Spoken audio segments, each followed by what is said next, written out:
Pedro Álvares Cabral.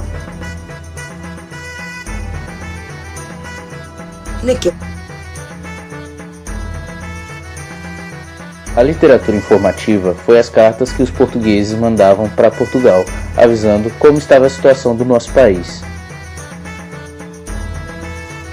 Os autores dessas obras eram viajantes que vieram quase sempre com o objetivo de enriquecer rapidamente, e produziram esses relatos não só para informar os europeus sobre a nova terra, mas também com o objetivo de despertar os interesses dos governantes portugueses pela colônia. A esse conjunto de obras dá-se o nome de literatura informativa.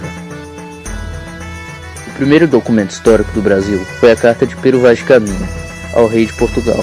Dessa carta, Pero Vaz descreve as belezas da nova terra e os hábitos e costumes do povo que aqui habitava.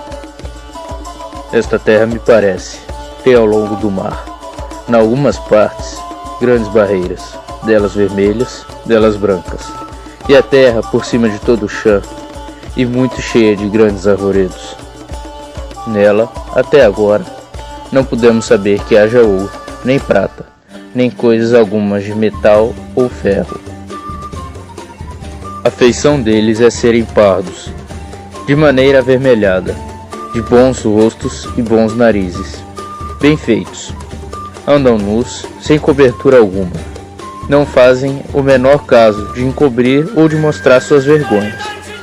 E nisso, tem tanta inocência como em mostrar o rosto.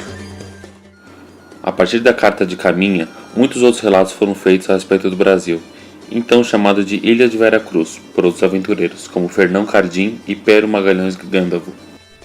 Os textos dessa época têm mais importância histórica do que literária. São documentos da origem e da formação da nação brasileira. Em 1549, os jesuítas vieram para o Brasil com o intuito de propagar o cristianismo e catequizar os índios. Também deram formação ao ensino público brasileiro, já que fundaram as primeiras escolas na Nova Terra. Um dos jesuítas mais importantes que vieram ao Brasil foi o padre José de Anchieta, que escreveu poemas de cunho religioso com linguagem simples, porém comunicativa. Seus poemas tinham cunhos morais, religiosos e espirituais, e ele tinha a dominação das línguas espanhola, portuguesa, tupi e até latim.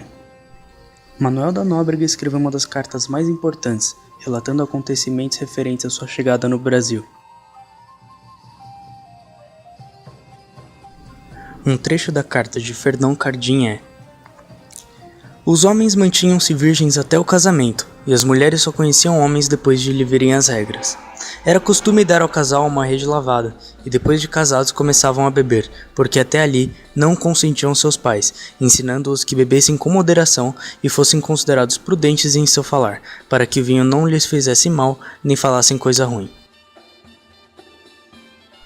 Os principais cronistas dessa época foram Pero Vaz de Caminha, Pero de Magalhães Gândavo, Manuel da Nóbrega, José de Anchieta, Gabriel Soares de Souza e Hans Staden.